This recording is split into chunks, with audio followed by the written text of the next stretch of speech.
We love you. It's gonna be like, what the fuck? Why'd you scream at me?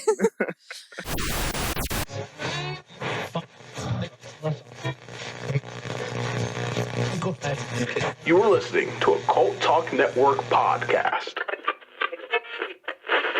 File access granted. Hello, all you believers, idealists, skeptics, and all those who question the universe around them. I'm Bailey. And I'm Ty. And we hope you had the merriest and the jolliest and the happiest Christmas of all time yesterday. Yeah, we're coming right off the holiday here for Cult Talk Conspiracy Day right after Christmas. I have an eggnog hangover. That is terrible. I love me some eggnog, but I don't like it unless it's got alcohol in it. Is that bad? I like eggnog. I don't think I've ever had it without one. Yeah, I have. I've had it with alcohol. Because you can go to the Kroger store and you can get it just plain, but it literally tastes like battered eggs. Really? I think it tastes like melted ice cream. I think it's disgusting unless you put some Jameson in there, and then you'll be all right. I'm not. I'm an apple cider kind of gal. You give me apple cider any time of the year, I'm good. Apple cider's always fantastic. Oh yes. Did you have a good Christmas? I did. Did you? Oh, absolutely. I love the holidays. You're right, because you weren't traveling this year. Not for Christmas. Not for Christmas this year. See, we traveled. No, not for Christmas. We traveled far and wide because Ben's family is here in Chillicothe. My family is all over Ohio. So all over Ohio and parts of Tennessee as well. So we traveled a little bit, but it was all really fun. Got to see lots of family. So nice. Now they're back home. I traveled last year for Christmas, but I didn't do it this year. You're like, no, I got the... No, I was over that. Did they travel to you? No. Bitches. I used to do a little Christmas here at the house solo with me and Evan. So that's probably what we did. So that's why I prefer it. I don't like traveling for the holidays. Right. Yeah. There's too much. I travel enough for work. Yeah, I don't want to travel for... It's too much. The fun of it. I get nervous, if I'm speeding even a little bit on a holiday, because I'm waiting for that police officer who's just not happy. Tickets? Yeah, those are something. Yeah, the holiday tickets. Yeah, those are no fun. Oh my gosh, they like to get you. They do. But hey, everybody's got to do their job, so that is A-okay. Except for one entity who is supposedly doing their job that we're going to talk about today, but they're not really. They're doing their job on an agenda, is what I think. But anyway. So we're just coming off of a very Cult Talk Christmas 3, our yearly Christmas week-long event. We obviously don't go out as for the whole month-long thing like we do Culttober, because that's exhausting enough. So we kept very Cult Talk Christmas 3 just a week. Yesterday, we got to hear us talking about Kurt Russell and the follow-up to last year's Christmas special, Christmas Chronicle 2, and that's over on the Cult of Campbell feed. So if you guys want to hear Cult of Russell, the Cult of Campbell spin-off series, make sure you guys check that out.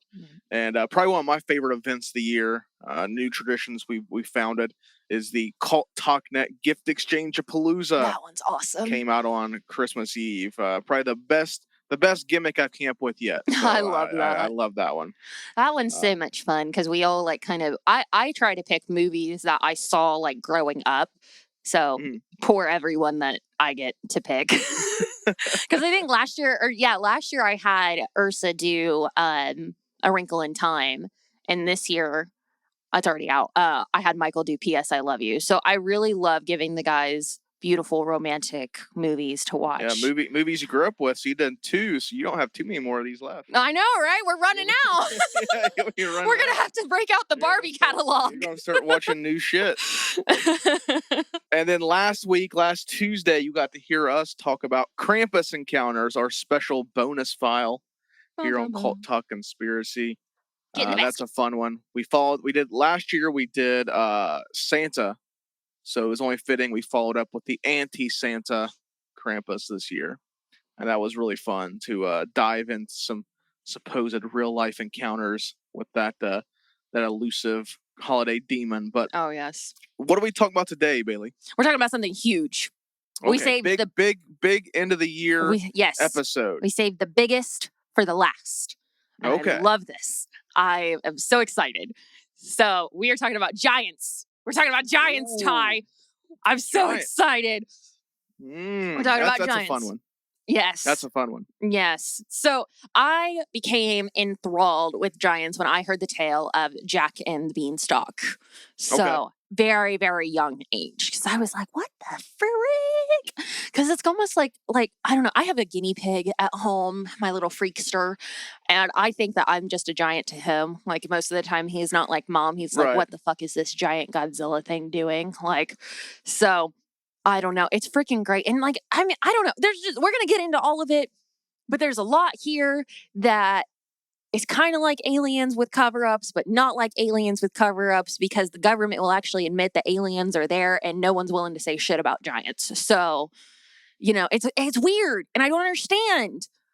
Yeah, they pop up in weird places too. Like everywhere. They'll pop up in random conspiracy theories you might be reading. You'll get a mention of giants. They're rooted in religion. Mm-hmm. I mean, it's very, very interesting where giants kind of pop up. And, not many people talk about them. Mm-mm. It's weird. I think we've only mentioned them a couple times even here. I think the last episode we talked about them briefly, and and Return of Mount Shasta, but. Mm-hmm. I don't think there's too many times we've even talked about giants. So not really. They've definitely popped up in my research a bit. Like with Atlantis, it definitely did. With reptilians, it definitely did. Mount Shasta, I want to say I read something on it, but I can't pinpoint where it was. Yeah, so I'm not quite sure. There was supposedly they found a giant skeleton. Oh yeah. We talked about that on the last episode, or not the last episode, but file. What was it? File 031? What was our last episode? 032.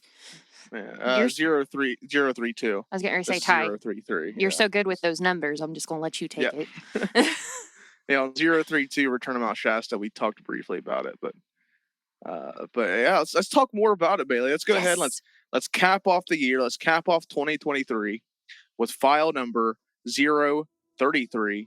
When giants roamed the earth, the Smithsonian's biggest secret.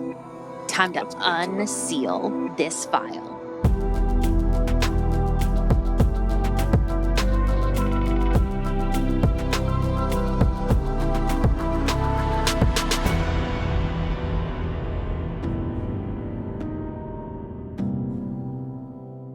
What has roamed the earth longer than humans, has red hair, 6 fingers, and 2 rows of teeth?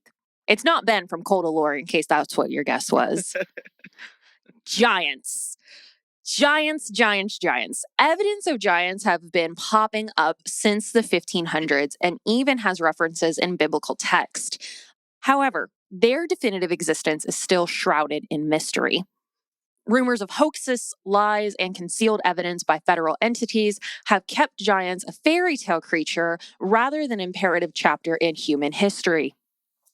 Culprit number 1 being Washington's own Smithsonian Museum, founded in 1846, only 70 years after the United States Revolution.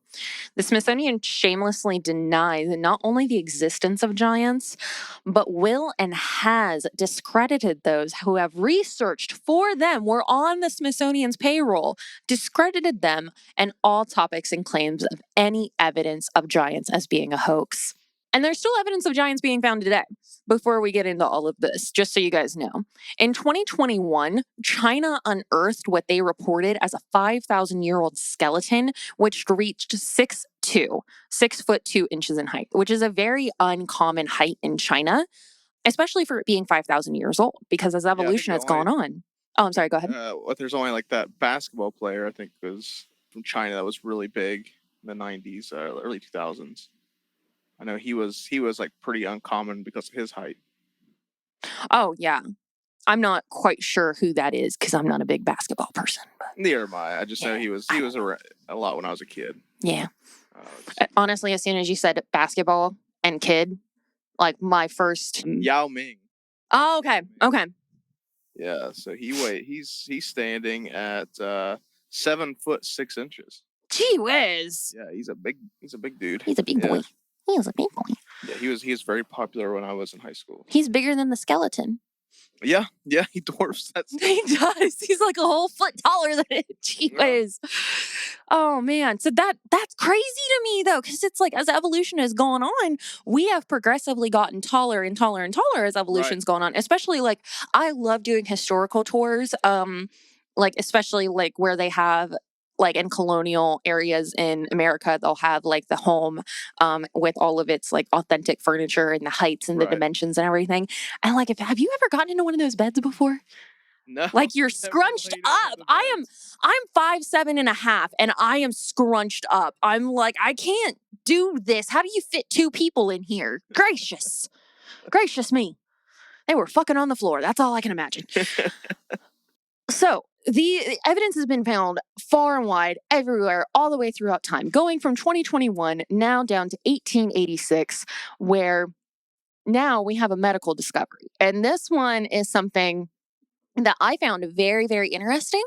Acromegaly was often confused with giganticism. And remember, this was a medical discovery that happened in 1886. So, acromegaly. See, take the first time I pronounce that word and put it right here. Thank you. Let's see what it is. Let's see what this word is. Acromyalgia. Malignant. Acromyalgia. No, it's megaly. Acromegaly. Acromegaly. So acromegaly is very often confused with giganticism, and acromegaly is actually a hypertrophy of the hands, the feet, and the face. So basically a natural elongation of the hands, feet, and face. Giganticism, which that discovery came shortly after, is actually caused by a growth hormone and hypersecretion, which is characterized by a tall stature. So hypersecretion, you basically get like a bunch of this growth hormone that gets pumped into your body instead of at a normal rate, like what it would be with like Ty and I. I think we're normal looking humans, Ty. I'm sorry. I would think so. So, yet the existence of giants is still discredited, even with a medical diagnosis that this can actually happen to people.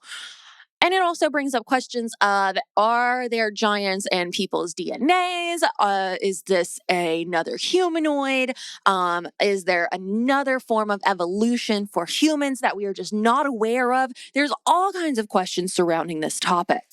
So before I go any further, I want to let all of you conspirators know that, number one, I love you. Number two, there is a lot of opportunity for us to come back and visit this topic.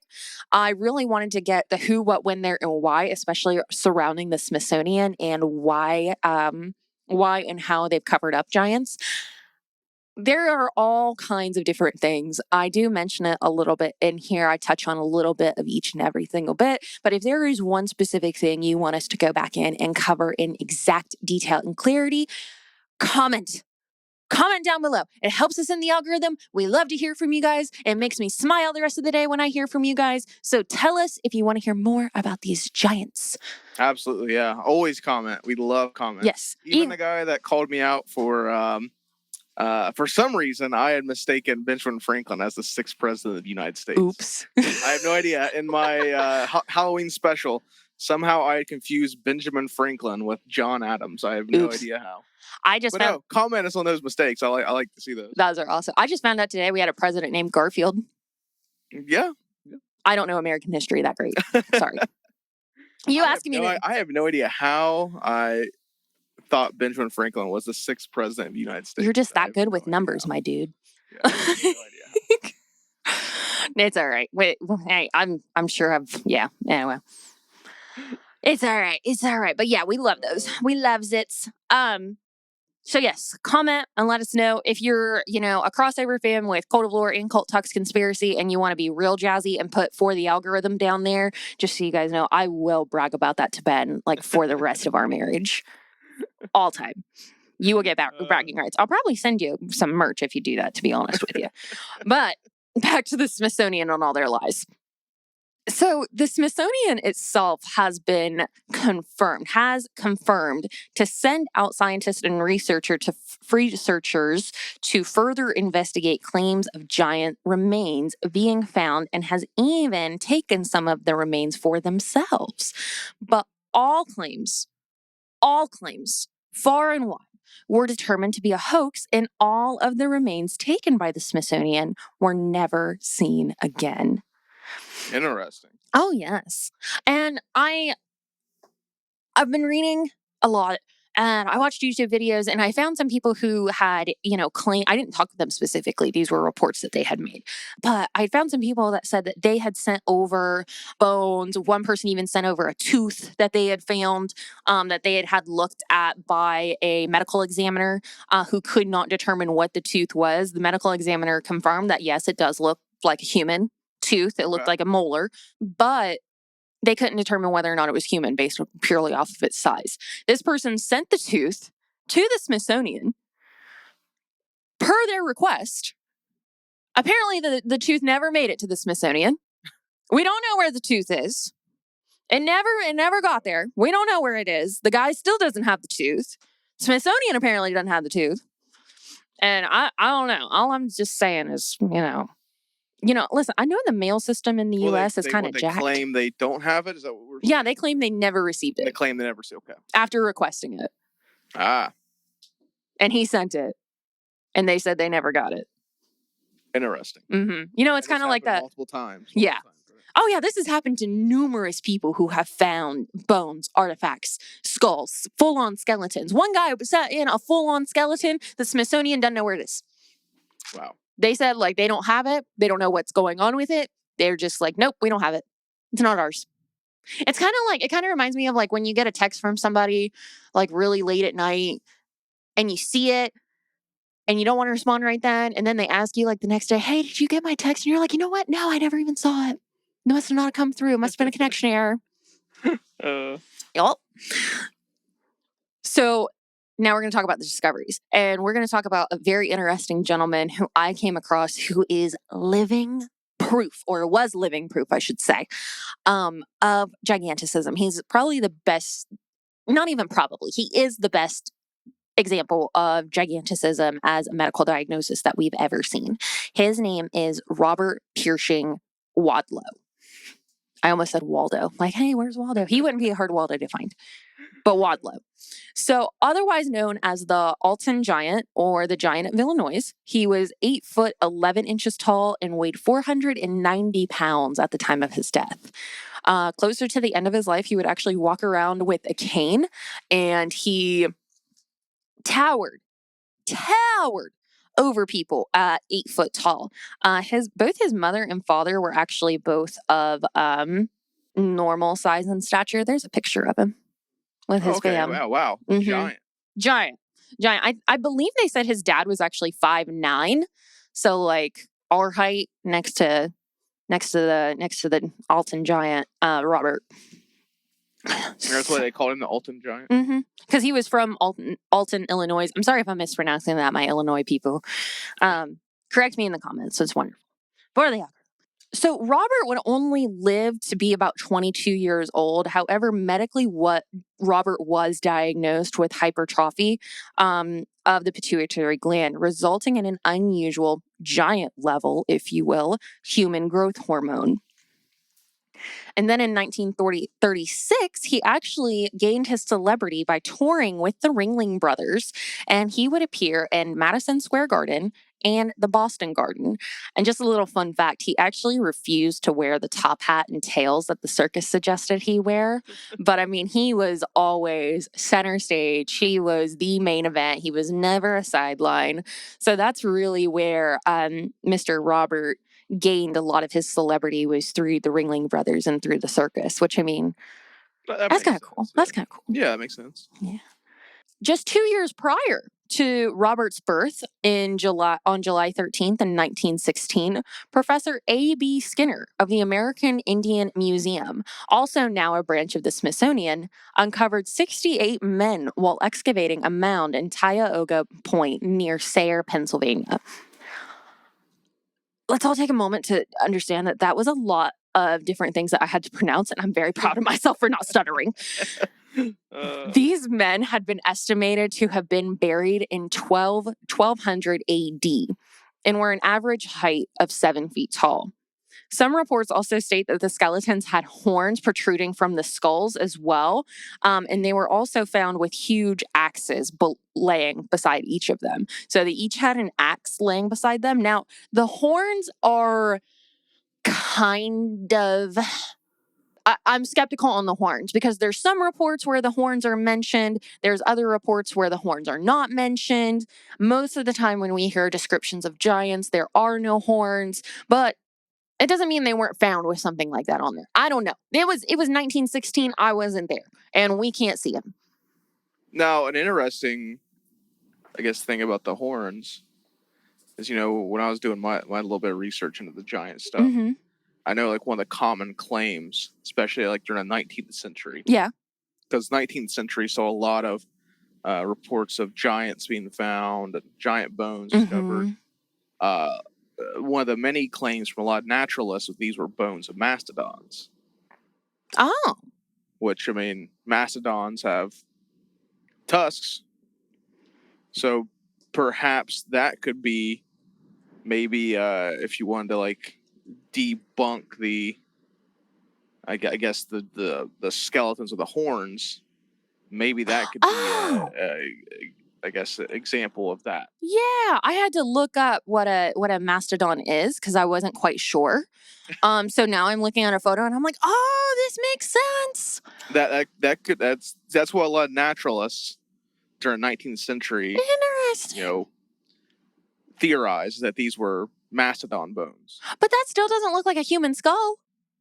No. But if you were thinking of this giant, I guess humanoid, would you maybe think it would be? It would look a lot different than us too. Look a lot different, yeah. And if it's got chips, it's got horns, yeah, it's got horns too. So you gotta assume that it's going to look different in some capacity. Oh yeah, interesting. That is interesting. Are the mastodons the ones that are coming back that they've like genetically? No, that's the mammoths. Mammoths. They're getting mammoths to come back. Should we have expected a baby mammoth this year? Was this the year that we were supposed to get a baby mammoth? Maybe. Or is that 2024? Next year, maybe 2024, possibly. Show me the baby mammoth. Oh, absolutely. Oh, I want to see that. I mean, the fact that listen, I'm here for that milestone within my lifetime, okay? Like, that one can happen. That's fine. Going back even further, in 1870, in an edition of the Ohio Democrat, a tale of a Mr. William Thompson and a Mr. Robert R. Smith excavating a mound near West Hickory, and this is all in Ohio, by the way. This is homegrown Ohio. Okay.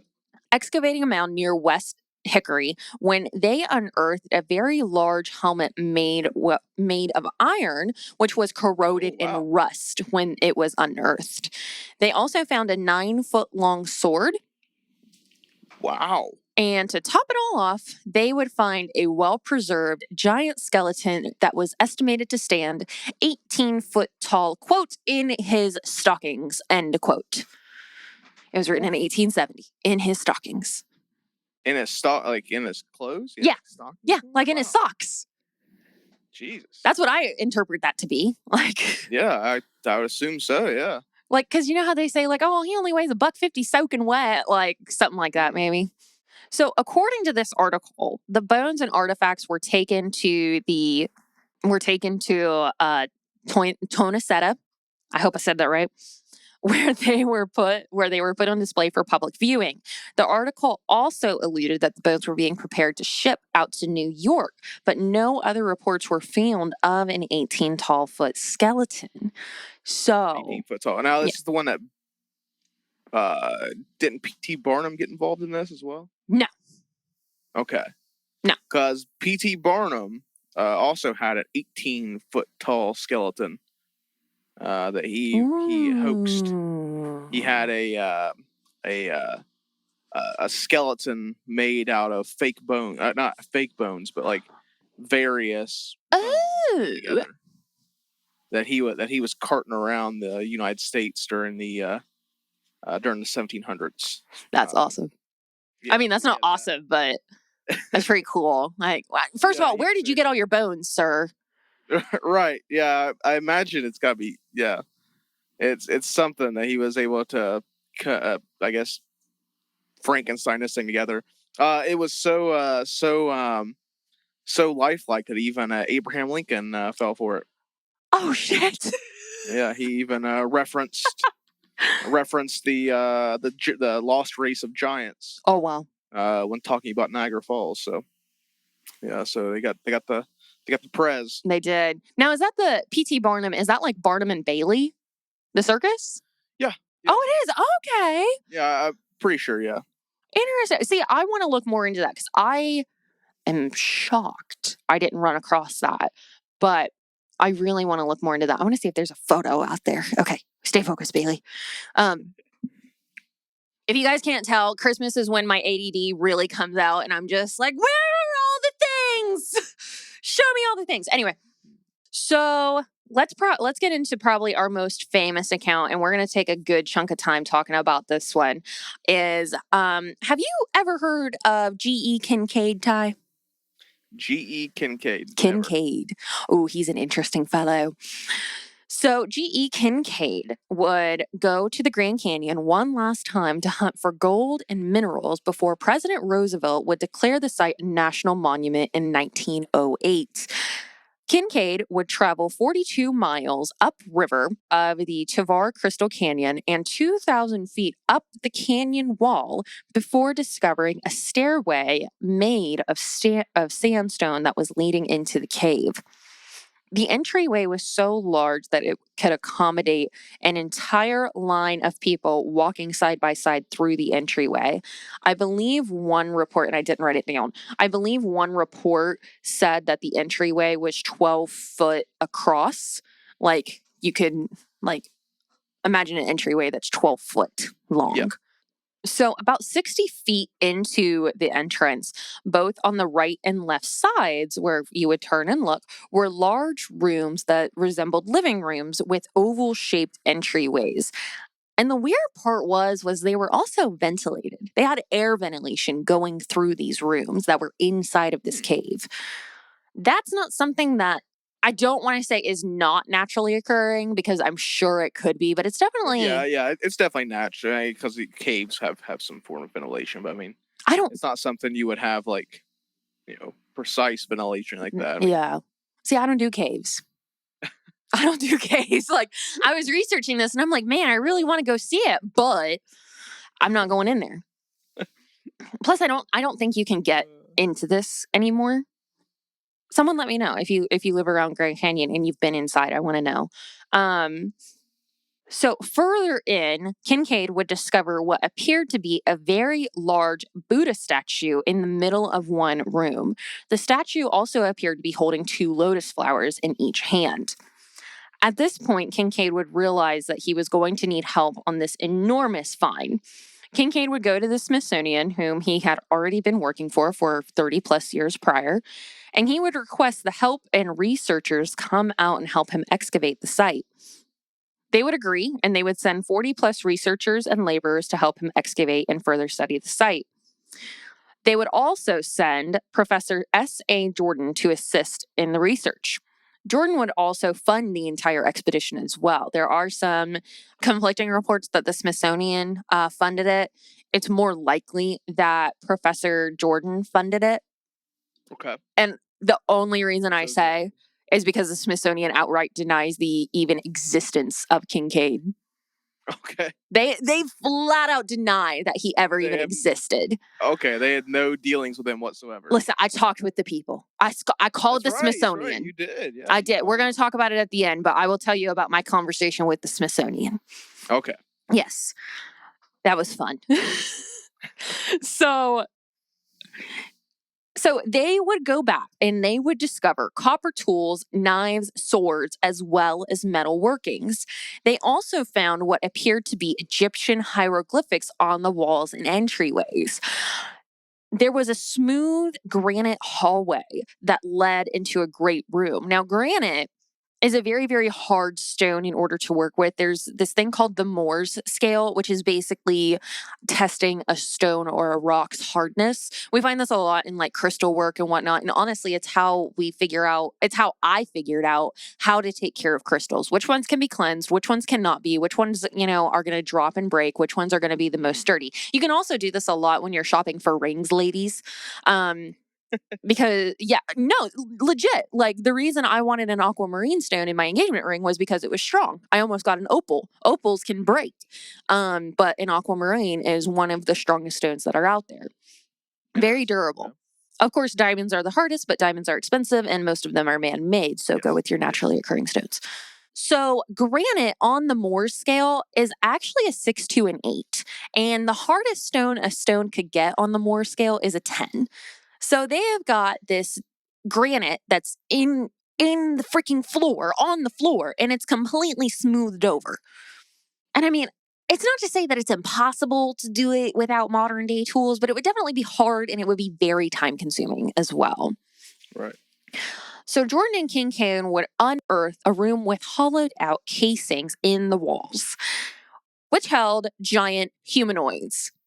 These are freaking wicked. These things are freaking wicked.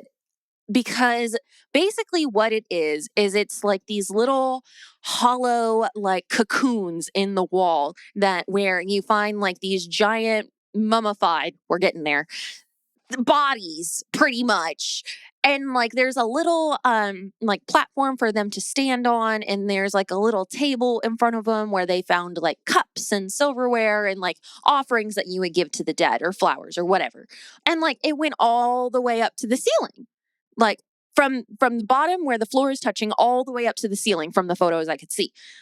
And the further up you went on the ceiling, the more decorated the mummies were, almost indicating a sign of status or a sign of further evolution.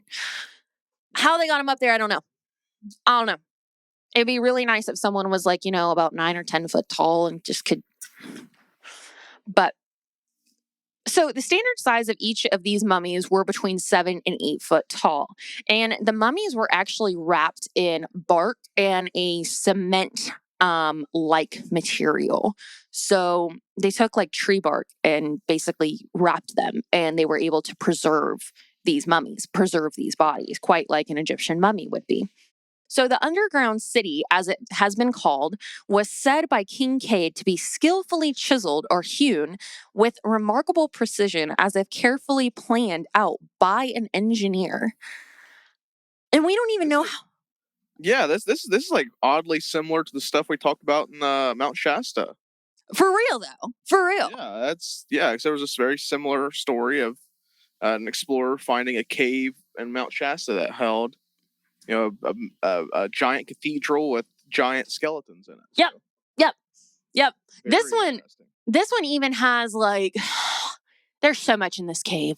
There's so much because like there's hieroglyphics, but there's also depictions of lizard people as well in this cave, like in a separate spot. It's got everything. It's got everything. Upon further exploration, and this is just a side note, I guess there was a room that smelled like reptiles.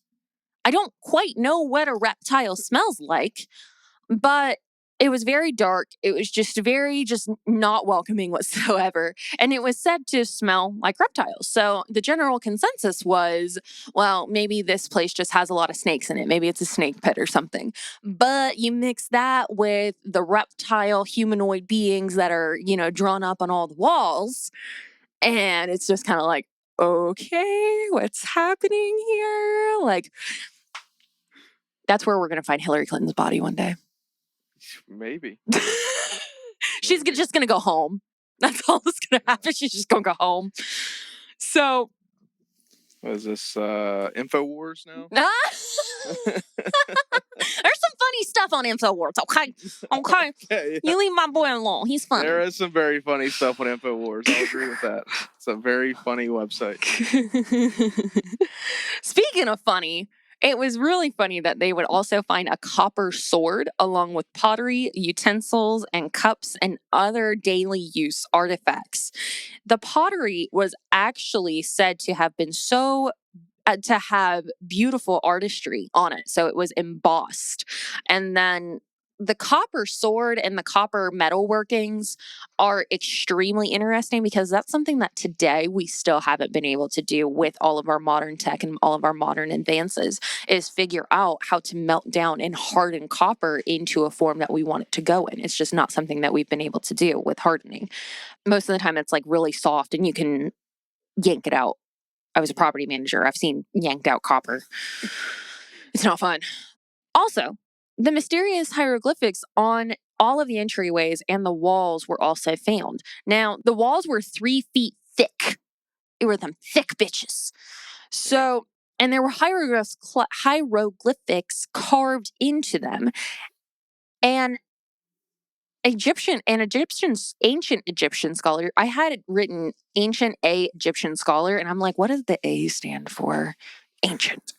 So, do you ever do that? You're just kind of in your notes and you're like, I don't know what this says. Like, Sometimes, yeah. Past Bailey had high expectations of me.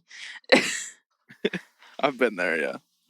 So, an ancient Egyptian scholar was actually able to translate the markings as ancient Egyptians. And there's actually similar hieroglyphs found in a cave in Arizona as well that we can go into, because a lot of this streams from the Arizona River and Colorado River. You had to go through the Colorado River in order to get to this cave city. Okay. So it's actually suspected that those who inhabited the city are actually descendant from an Arizonan tribe of Native Americans. The Hopi people, also side quest. And this is one that we really can go into. We're going to touch on it here right now.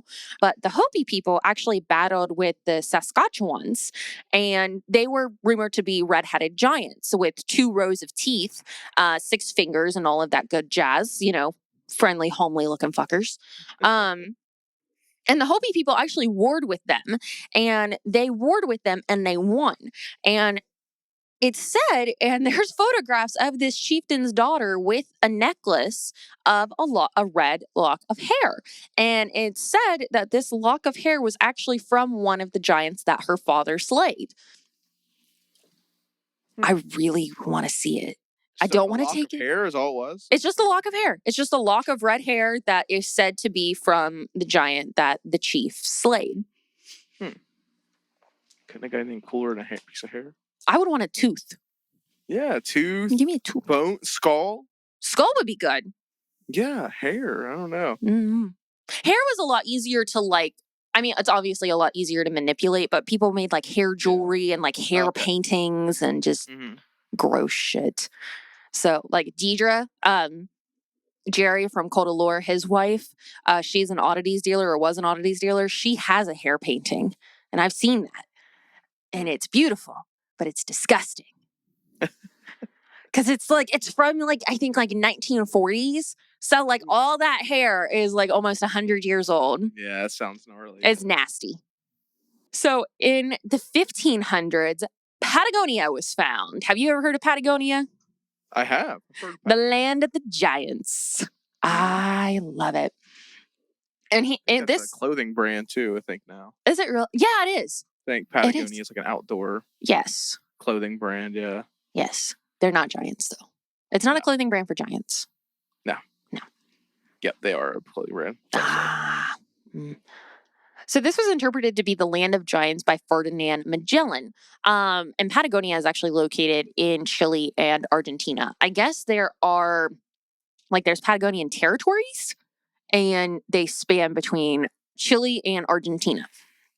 And there were they're all over the freaking place, in all honesty, all over South America, are these giant 5 foot long and length footprints that are literally stamped into the sides of mountains. Whoa. And you can see think about putting your foot in the sand or in the snow or something like that. And you get a nice toe prints and then the foot and everything. That is what is in the side of this freaking mountain. And it's 5 foot tall in length. And you're telling me there's no such thing as giants? Ma'am. Okay. Well, that's interesting. And is there any? There's multiples. Okay. They just have no idea how it happened. They claim that it is a natural occurring phenomenon. But there was one that I saw, and it was on a TikTok, so I'm not 110% sure. But there's one that I saw that was like 18 to 20 foot in length. And I mean, it was a big boy. Like, I mean, there were puddles in it.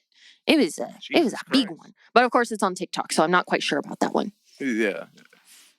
And then, fast forward a couple hundred years, in 1750, John Byron was rumored to have found a family of giants, and he would write a 31-page pamphlet. Alive? Or?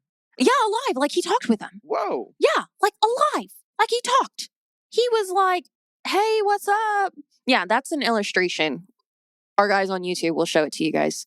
But yeah, that's supposed to be... Where are these at? Where the... These were in the same area with Patagonia. Yeah, so like there was a lot of people trying to go in and like colonize Patagonia because it was during that time of like, we've got to get the land. And I was going to say, I don't think we've ever gotten out of that time of we've got to go get the land. No. It was just all the UK, and now it's us. We didn't learn that much, did we? No, we didn't learn that much. Okay. Okay, that's fine. But yeah, this was all in Patagonia. And 1715, so this has been 250 years later. 50, not 15. Jesus, Bailey.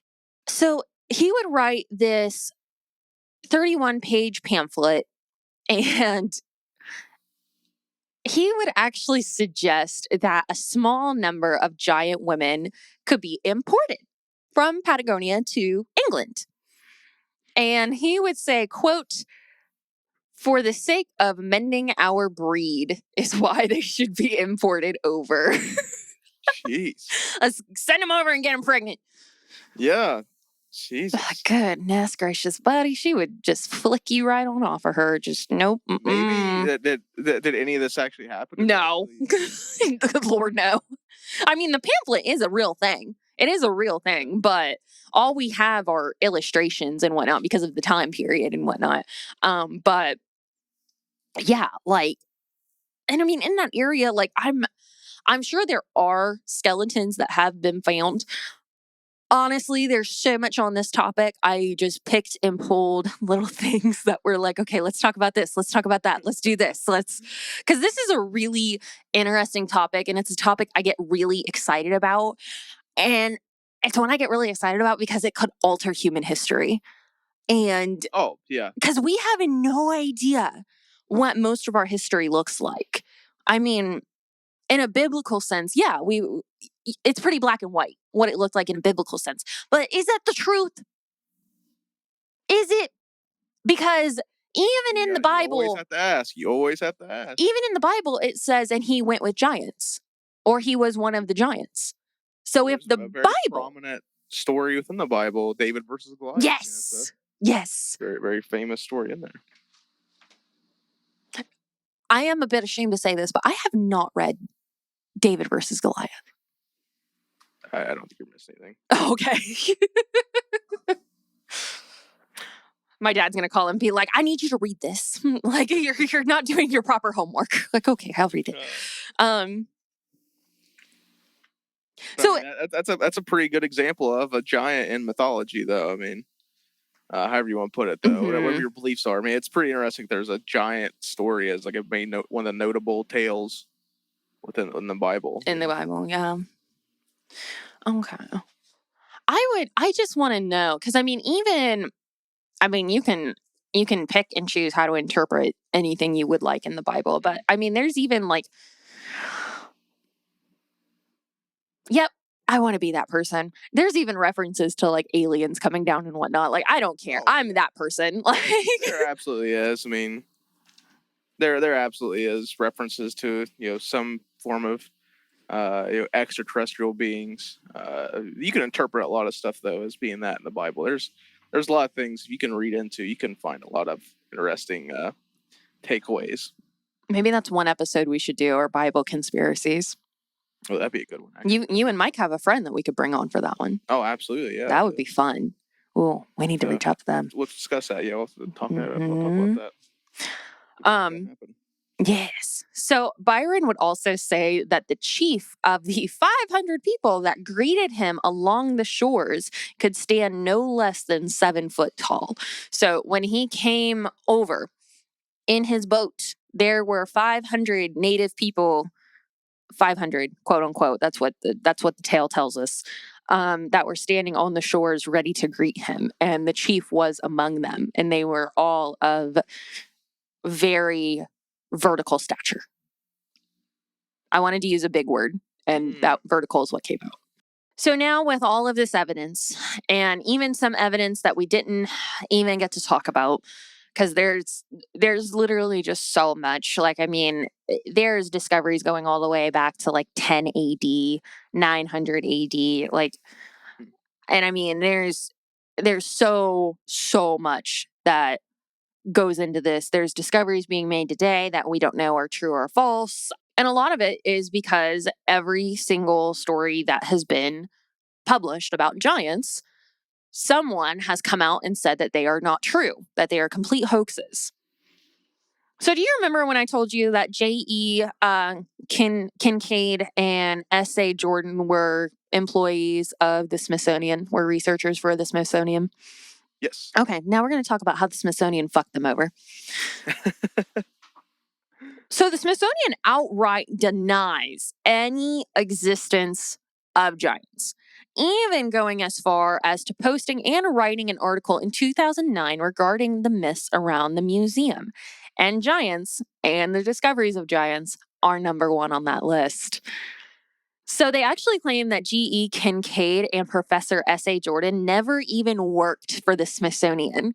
This is in direct contradiction to the 30-year career that J.E. Kincaid is recorded to have with the Smithsonian, and Professor S.A. Jordan being one of their top researchers as well.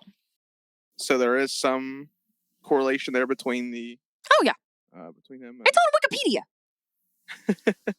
Like, I mean, I'm not saying Wikipedia is the end all be all, but I'm just saying, it's general knowledge out there that they worked for you guys, and you're just gonna be like, no, it wasn't me. I'm sorry? Oh my God. The Smithsonian pisses me off. I'm going to get a letter after this. And then we're going to have a bonfire with the letter, not with the Smithsonian. So I actually spoke with a representative of the Smithsonian. And to be honest, I was pretty surprised how quickly their response was to my question about giants, because I did my spiel. I was like, hey, my name is Bailey. I am a co-host of... Did you plug the podcast? I did. They are well aware that this is coming out on a Cult Talks conspiracy podcast. Some listeners. Oh yes. So they're gonna listen and be like, what they say. So I spoke with the representative of the Smithsonian, and I got one of the pretty higher up peoples. I'm not going to say directly who it was, because I told them myself I told them that I was not going to quote them in both person and in email. So I want to try to keep their anonymity there. But they outright told me that not only did the Smithsonian think that this issue had been put to bed, but they are asked about giants numerous times a year. So were they annoyed, or were they kind of like, oh no? They were annoyed. They were annoyed. I got the general sense that they were annoyed, and honestly, the response kind of sounded robotic, like they were reading off of a script. But I mean, if they're getting multiple calls about this a year, then yeah, your response gets pretty nil and keel. However, here's why I think they're reading off of a script, because, and this is what inspired me to call them. Another YouTuber whom I follow, I think they're called I'll think of them later. I think they're called the Impossible Files. I want to say that's who that was. I'm not sure. I hope I'm not saying your name wrong. If I am, I'm really sorry. Loved your content. But he called and he recorded the conversation. And I kid you not, what this person told me was identical to what they told him a year and a half ago. 100% not true. 100% not true. This is not real. So what they told you, it wasn't true? They told me it wasn't true, that it was made up, that Kincaid never even existed, that neither him nor S.A. Jordan worked for the Smithsonian. But here's where they got a little tongue-tied. When I brought up John Wesley Powell, John Wesley Powell was appointed by President James A. Garfield to serve as the second director of the U.S. Geological Study from 1881 to 1894. He also became the first director of the Bureau of the Ethnology at the Smithsonian. And this purpose was of transferring archives and recorded material relating to Native American Indians in North America. And he supported linguistics and sociological research and publications. Now, Major Powell, because he actually served in, I think, the Civil War. He served in a war. He's a major. He was rumored to have involvement of some kind with Jordan and Kincaid's expedition. However, and this is what they pulled on me, he died in 1902, just 6 years before the city was allegedly found in 1908. So when I asked about Major Powell, they said, well, how could he have been involved if his passing was already at the time when the article was written? Because the Arizona Gazette were the ones that published the article a year later in 1909, and they dated the excavation taking place in 1908. So I went, okay, you got me. Okay, cool. But, and they're like, nope, it's not true. None of it's true. They're like, we thought we put this to bed. It is a myth. None of these people existed. We do not have giant artifacts. We've never had giant artifacts. Sorry, have a great day. So they were just like, no, none. And this is me talking with one of the chief people. Up enough time. Yeah. You'd already taken up enough time. Oh, yeah, absolutely. There was nothing more they were going to tell me. So, and I mean, it's freaking nuts.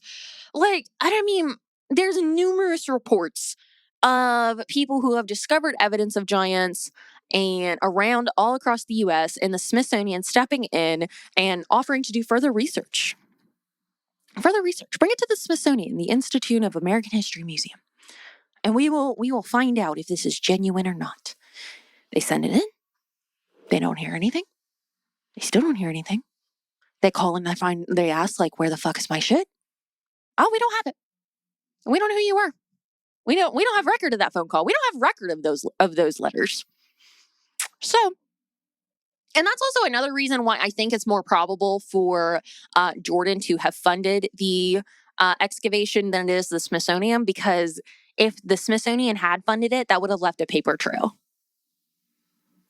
Wow. So it would have been easier for that to come out of Jordan and that paper trail be linked more over to him than it would the Smithsonian Institute of American History. So the Smithsonian does not publicly comment on this, but they told finders that they either lost the items, never received them, never recovered them, or just flat out lost them.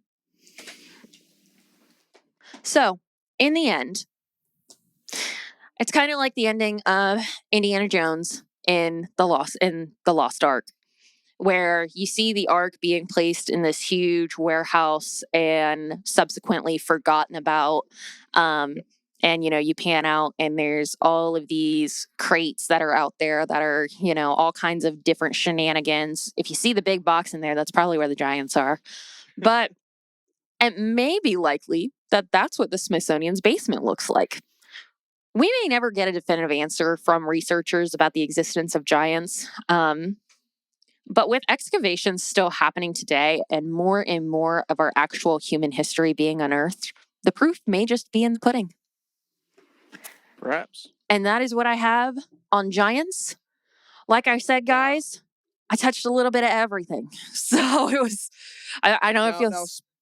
Now, talking more about we mentioned David and Goliath, that biblical story. Now, one things I don't know if we touched on in this episode was the Nephilim. Yep.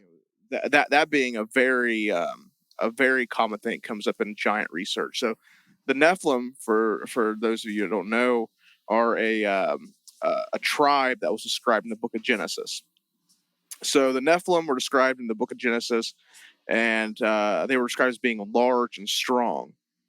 The word Nephilim, sometimes in the Hebrew language, actually translates to giant. Oh. Yeah, so it's one of those things where it seems like perhaps at this time in the biblical history that there was at least a race of giants. Now the Nephilim are actually thought to be fallen angels. Yes. That would describe their. I mean that would account for their size, their strength, being far greater than average humans, because they're angels, Right. who fell to Earth. That's really interesting. Mhm. Okay. I'm kind of. Giants are also mentioned, very heavily in Greek mythology. That's you'll find giants all throughout Greek history, biblical history, very common. But one things I want to talk about though, is we talked about modern day sightings, people seeing, finding bones and stuff. There's actually a really interesting account that I followed last year. Oh. Are you familiar with Andrew Dawson? He's a TikToker, or was a TikToker. The name sounds familiar, but he's kind of got one of those names that could be mixed with a few other people. But no, tell me about him. Name. So Andrew Dawson, he actually went viral last year. He was under the handle Andy Capt. So Andy Kapt. And on April 9th, 2022, he uploaded a video. It's pretty interesting video. You can find it online. And he's driving along the highway, and he's stopped on the highway, and there's a mountain range. And there's looks like a shape standing at the top of the mountain that he claims is a giant. Oh my god! Claims after taking the video, it walked off. He didn't catch it, but it's on top of a mountain. It's not just like a hill. It's a mountain. Yeah, so it's a very large individual, if that's in fact what it was. I mean, yeah. And he over the course of the next few days, he would return to the mountain. He was unable to see it again, but he claims he was stopped by a black van. Woo! They stopped. They blocked the road. Wouldn't let him past a certain point. Had to turn back. He would also post a video of a UFO that he claimed he saw. Where is he? He would share many things like this. He was stopped by cars, and he would eventually just kind of disappear off the platform for a number of days. People began to post videos, claiming he was dead. He disappeared. They couldn't they would contact family members. No one had heard from him. He would actually resurface about a month later. Okay. He would resurface on there, and he would say, sorry, disappoint. All my videos are fake. Everything's scripted. It's all just entertainment. Nothing's happened. And sorry you all fell for it, or whatever. In so many words, he would say that. So, until 10 days later, he would post a short clip of a dark room, with only the text on it saying, "I am scared." And then he would come out and say that he did not fake anything, that none of that was true. He was forced to say this. He was told he had to remit everything on his TikTok. And then he would go away, and he'd not be heard from since. Oh my god! So that's a very I followed that last year. That was a very interesting piece of conspiracy. Where is he? I think he got Men in Blacked. He might have got Men in Black. I think he did. He caught a video of a giant. It's a pretty interesting video. It's kind of one of those things where it's up for your interpretation. It's pretty far away. It's a very clear picture, clear video, but it's so far away, it's hard to discern what it is exactly. But it's one of those up your interpretation things. But could this be just him doing a little trick? Maybe trying to get a little publicity. That's always something to question with people like this. But then again, maybe there's something going on that he saw something he shouldn't have seen. I just don't understand I guess I just don't understand the gambit of, yeah, let me post this thing and then come out and say it's fake and then come back out and be like, no, it's actually all real. And now I'm going to disappear again. Yeah. Like, I don't understand the gain off of that. Because I mean, if it went viral, I mean, there's some monetary. Very viral. It was all over TikTok. Yeah. It was very viral. And I'm so old. Does TikTok pay its content creators as well? Like if they get over so many? I think you have to have a content kind of similar to YouTube. Okay. Sort of. So it's not like if you go viral once, you're gonna get it. No, if you go viral once, it's not. You're not going to really gain anything from it. But if you continue to go viral, you'll probably get sponsorships. Got you. Okay. Some sort of monetization option. Okay, that answers that question then. Okay. Super weird. I saw stills from it, like as we're sitting here talking about it, because I had not heard of Mr. Andrew Dawson. I really hope he's okay. I really hope he didn't get Men in Blacked. Someone put together a in loving memory thing. I hope that didn't happen to him. You never know. I hope not, man. That would be awful. Yeah, that would be awful. But it's like, it raises these questions of why is our own history being hidden from us? Why are these things that are out in the world that we should be aware of as people who live in the world? Why are we not aware? And who are the people that are making these decisions? Yeah, exactly. That's the main thing, is who is making a decision of what we are and what we aren't supposed to know. That's the biggest question about this kind of stuff. I know. Because I get it.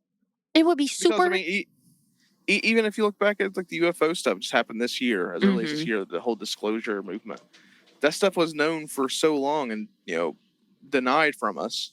Mm-hmm. And now they're finally acknowledging it, but it's for so long there was a decision made that no one was a part of. Right. And now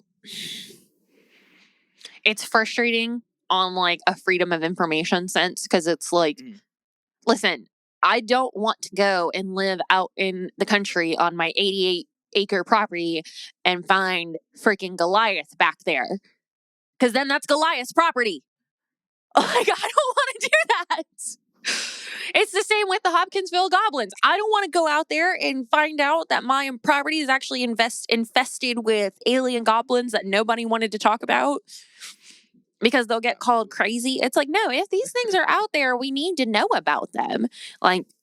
Well, luckily, for what it's worth, I think 2023 was a fantastic year for disclosure. Yes. For people, a big win for people who want to talk about these things. It was. So, it was. If anything, 2023 was a huge victory for the disclosure community, but we'll see what 2024 has to hold. Yes. Yes. It's a big year. I think 2024 has makings to be a very big year. I think so too. I think we're going to see a UFO landing in 2024. Really? I want to see it from afar. I see some autopsy tapes or something. That would be cool. That would be really cool. Like that. I want to see a UFO that is not Elon. That's what I want to see. That's not Elon. Check our social media; it'll be up there. I've sent it. Really seeing Starlink for the first time. You're like, oh my god! That was fantastic. I watched that one. I need a good laugh. So much with Eric freaking out in the background, Ben freaking out in the background.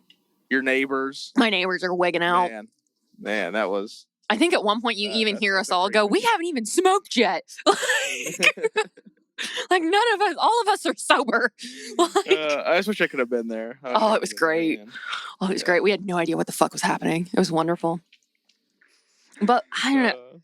Yeah, man, I have big hopes and dreams for 2024. I hope it is an information jam-packed year. I hope we get to learn new things, celebrate new things, and just be a happy community, or at least try. Yeah. Yeah, absolutely. Well, there you go, Bailey. That was our last episode for the year. We capped off 2023 in a giant way. I think there's still a lot of room for us to dive into this subject more. Definitely. Explore Nephilim a little more. Definitely. Have you seen the movie Troll yet on Netflix? No.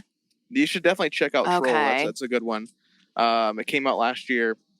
It's like a Norwegian kaiju movie. Yeah, with kind of the Vatican's. They deal with the giant stuff, but I think it's in the Vatican. Okay. It's where like the Vatican have these giant skeleton, they're troll skeletons. Okay. So is this the one where they come out of like the mountain? Like the trolls are actually the mountain. Oh, okay. I saw trailers. It's a great movie. I'm surprised you haven't seen it. Me too. It's a kaiju movie on Netflix. It's really good. Okay. Yeah, you guys definitely need to check that out. You and Ben would love it. Yeah, it should be something you guys put on. I've watched it a few times. I really enjoyed it. Nice. But that does it for us, guys. Next episode, I'm going to, since it will be the new year, 2024, I'm going to talk about something that I was around for, something I have very vivid memories of, the infamous Y2K. Yes! The turn of the century, that time when everyone was terrified. It was I remember it being one of the scariest New Year's I can remember, except there was so much optimism on what was going to happen when the clock struck 12. So we're going to talk about Y2K here in file 034, the first episode for 2024. I was 4. That's going to be a fantastic episode. I'm really excited to talk about it and talk about, because I have memories of Y2K. That's so awesome. Gonna be fun to talk about. But Bailey, we talked about giants. We've talked about a lot this year. We made a lot of friends this year as well. So many through podcasting. It's been a fantastic year to be part of Cult Talk Conspiracy and Cult Talk Net as a whole. Make sure you guys check out all the very Cult Talk Christmas 3 episodes we put out across the board on the Cult of Campbell feed, Cult of Lore feed, and the Culttober Plus feed. Make sure you guys check out Cult Talk Net on YouTube, youtube.com/Cult Talk Net. And make sure you guys follow us at Cult Talk Net across the board, Instagram, X, Facebook, all the things. You'll find, if you go to a social media platform, you type in Cult Talk Net, you'll more than likely find us on there. So yes. We want to thank everyone who's listened to us this year, and we hope everyone had a Merry Christmas, and we hope everyone has a very fun and a very safe New Year's. There will be a special video coming up on the youtube.com/Cult Talk Net for January 1st. So you guys check out that.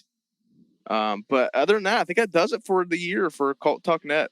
I think we've so. capped it off for Cult Talk Conspiracy for sure. So we will see you guys here next year. Couldn't resist. Until then, I've been Ty. I've been Bailey. Question everything.